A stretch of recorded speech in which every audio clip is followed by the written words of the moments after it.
Hello and welcome to the Nürburgring in this week's GT3 event. For the race I have chosen to go with the Mercedes AMG. Chose not to qualify for this race, so we're going to be starting off in position 11, which is really in dead center of mid-pack because I think there was 23 people in total in this race. So couldn't really ask for a better start. Not too close to the front where we'll be battling for P1 position at the turn 1 and 2. But not too far back where we can't really call back positions. But as you can understand, being in the middle causes a lot of fun between turn 1 and 2. You see cars are everywhere. We're trying to avoid the situation, not get punted off track, so we do go off track and contact is made with a couple of cars. But thankfully we're out of turn 2 alive, and although we do have a little bit of contact with the Porsche up in front. We have lost a fair few positions overall as the Porsche randomly brakes very hard to an almost dead stop for no reason. And I do give him a little love tap to go get going. We are down in position 16, which is not ideal. But as everybody's stretching out and coming together and stretching out again, we can start finding our feet again. We already gained one position back from the Ferrari. Just got to take that position back from the Porsche and a couple of cars in front, and we're back on an even keel. Looking to go up the inside here, doors closed. Oh, got nearly enough sandwich there in between the Porsche and the Aston. Ferrari does slip through the crack and makes that position work. I have a car to my right hand side as we're going around this next corner, not giving them much space, getting very close to them and ultimately taking that position. Thankfully having a little bit of slipstream from the Ferrari up in front, and the great power of this Mercedes itself really does hold its own. Breaking into the next corner, the Aston Martin does a dive up the inside here. I really squeeze them onto the track limits and ultimately they surrender that position. Coming around this next corner now, we're going to make it onto the ring. Now this is where the fun really begins. The first section of this race, the GP circuit side of things, I'm not very strong at, but I'm getting quicker at the Nürburgring side of things, and having this Mercedes, it can only get better. Coming downhill, absolutely sending, the Mercedes has really good grip, and it was really caught me off guard. I expect it to be a bit loose on the rear end and things like that, and I think I got a tune up that it was actually quite good for once. Yeah, go me. That's all I can say to that. Now, I do have to be mindful. I do have that Porsche breathing all down my neck, but they're not going to be able to make a move upon me because I can't make a move upon the Ferrari up in front. As long as I can keep close to that Ferrari and defend my position, we're pretty much one big long train. And if you have a look at the map at the bottom of the screen, that train is absolutely huge. Coming around here, letting off the throttle and then powering back on, dropping it down to 4th gear for a bit better speed. You see I'm leaving the Porsche behind, and thankfully very close up to the Ferrari up in front, I can really gain a bit of slipstream. Looking to make a move in the McLaren, but it didn't pay off. They moved over to the right and I ultimately surrendered because I didn't want any form of contact. Breaking this corner now, the Porsche goes to look to make a move on the outside, getting very close to me, and I have a better run out of this corner, and the move doesn't work. Thankfully we defended that very well. During that defending, it has created a bit of a time gap from me and the McLaren up in front, but we can claw that back. Coming around here, down to 5th gear, over the curb we go, and hard on the brakes down to 2nd gear. McLaren floss it, I go left, and thankfully we did not get caught up in that mess. Coming around this next corner now, and Aston Martin's off the track facing the wrong way. Oh, they ghosted. Couldn't get any better than that. Now my stars are fully aligned for this race. Why not hit that like button and see if we can get some more luck on our side. Coming around this corner, dab the brakes down to 4th gear, coasting around to the outer part of the track, hard on the brakes down to 2nd gear here, and round these corners. One thing I have learned massively about this track is stay away from the inside of any curb because they are raised and they will massively upset the car. And thankfully I managed to do this for once. I managed it, guys. Absolutely incredible that I can actually do something. Coming down here, another car's gone off. Thankfully they've gone back into the wall.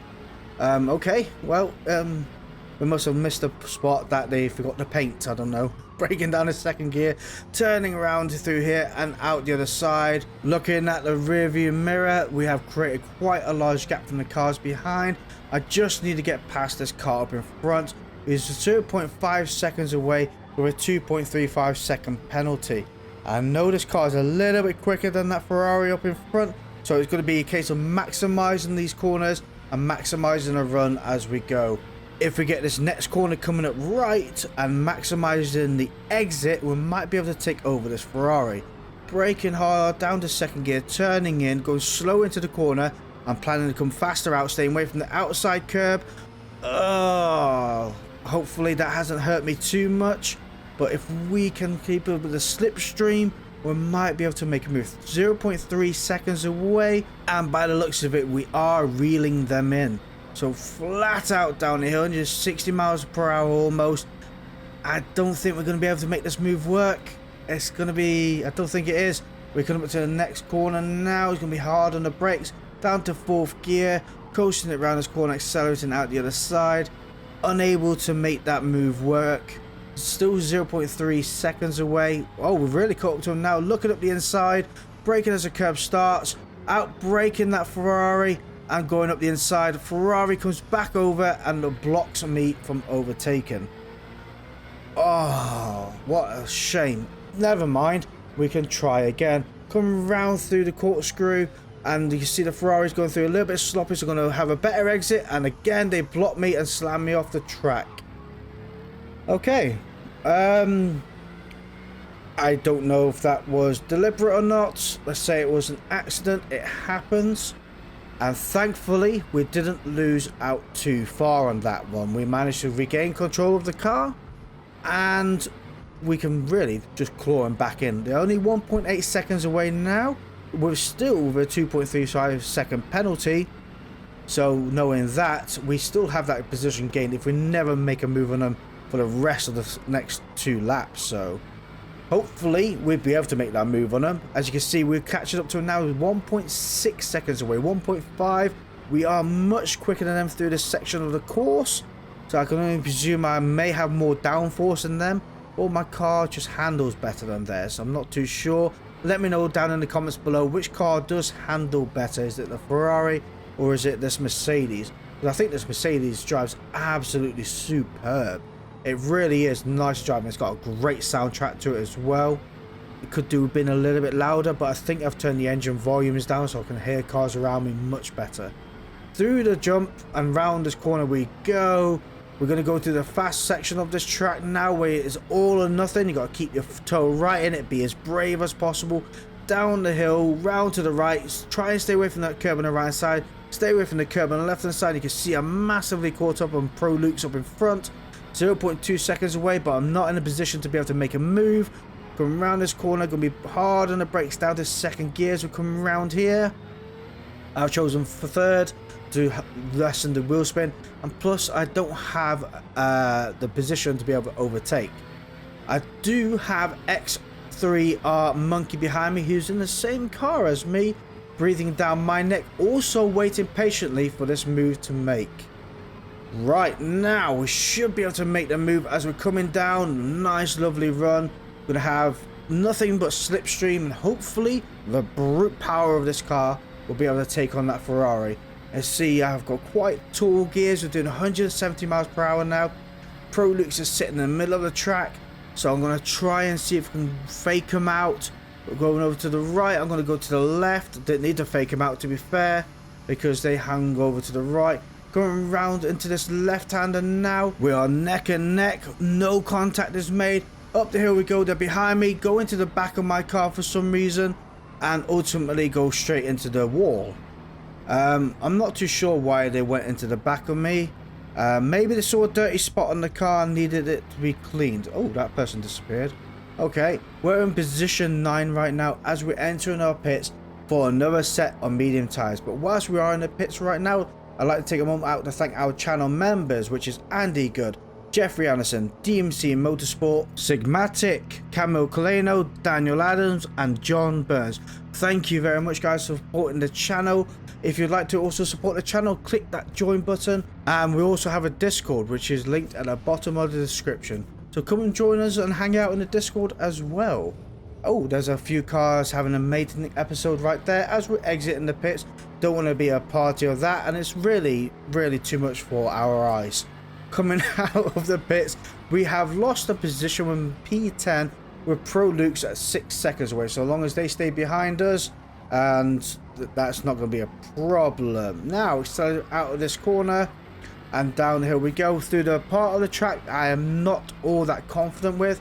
I haven't really had much experience with this section of the track. As crazy as it sounds, when it's in rotation, this section of the track, it's not something I'll go, oh, I would love to do that track.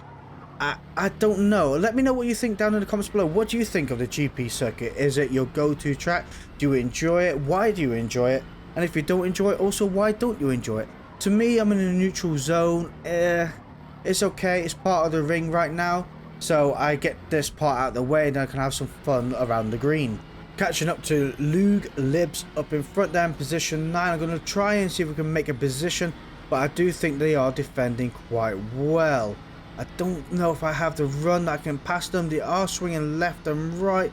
I don't know if you would consider this defending or blocking. It's in a weird position for me right now, but knowing that I can't get past them, we're going to have to play the tactic. And I think I'm going to have to play the tactic of apply that pressure. So, apply that pressure by sticking right up behind them and really throwing them off their game, because as closer I can get to them, they're going to be seeing me in their mirror, seeing me on the radar if they have the radar turned on, and whilst spending more time looking at me, they're not concentrating on the track in front and ultimately make a mistake. Coming into the corkscrew now, they do the corkscrew very well, so that didn't work a little bit. So let's keep applying that pressure. Absolutely full sending it behind them, knowing I could take this corner almost flat out, and then over to the right hand side of the track, braking here down to 3rd gear and accelerating out the other side. Again, I could go down to 2nd gear here, but I'm not after the ultimate power. I'm after the ultimate sticking behind them and being as clean as possible. Rather, there it is, off the track they go.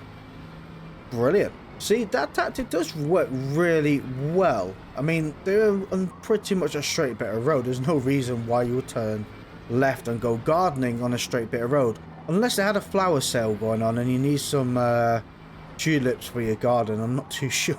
I don't know why tulips came into my mind, but as I do go a little bit sloppy through that corner and out the other side, we managed to hold on to it, thankfully. Now it's just a case of staying in the position and really creating a gap from the cars behind.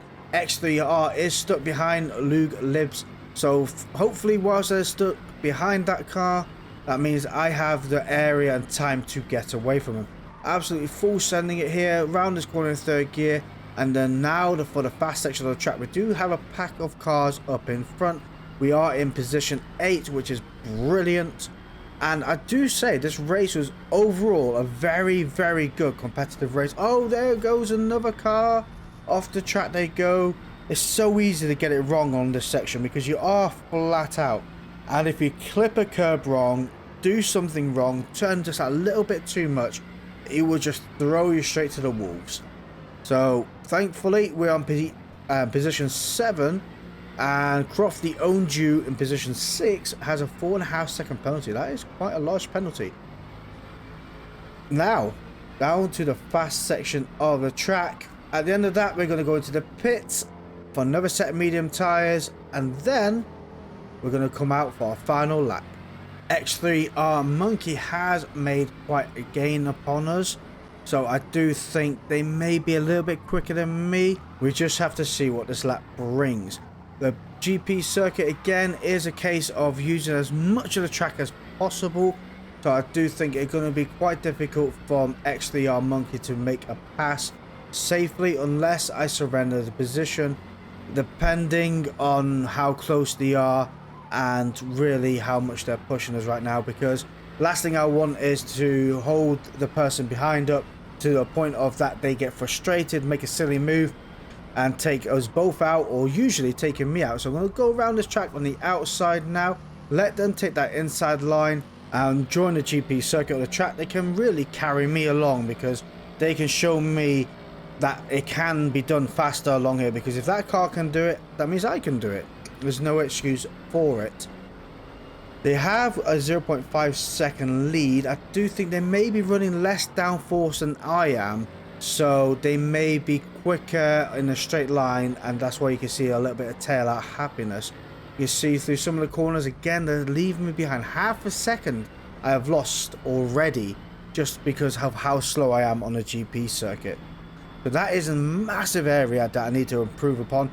Braking at the 100-meter board, down to the third gear here, rub the curb on the left, over the curb on the right, really maximizing those track limits.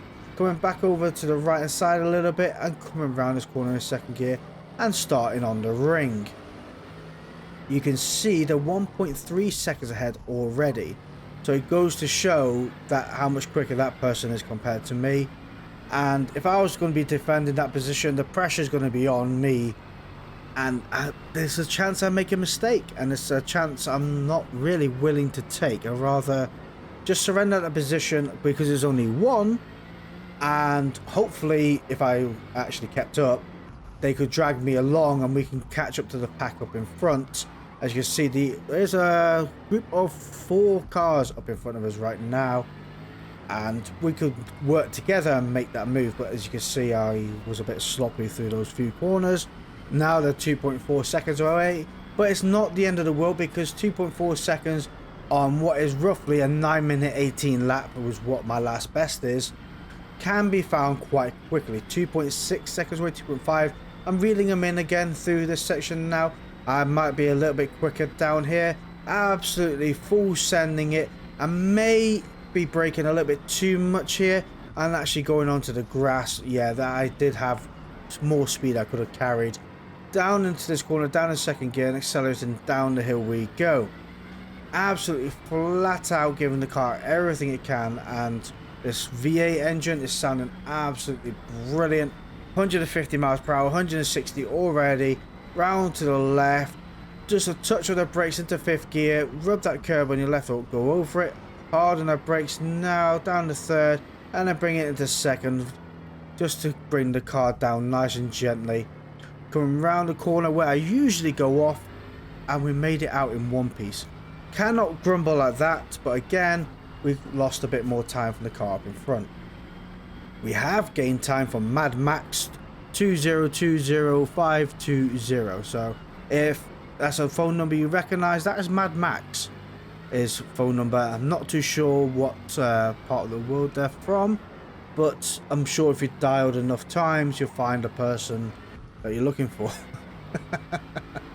Don't randomly dial people's numbers, guys. Down to third gear as we come around this long bend and accelerating, then hard on the brakes down to second gear as we come into this very tight corner here, and then accelerating out the other side. What's with the random dust cloud? Did the helicopter just take off there or something? I don't know.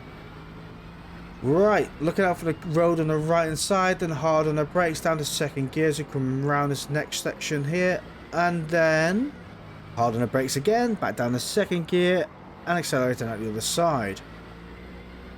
We're going to get ourselves prepared for the nice long hill. X3R Monkey's 4.3 seconds away, Mad Max is 9.3 seconds away, so we are kind of on our lonesome right now.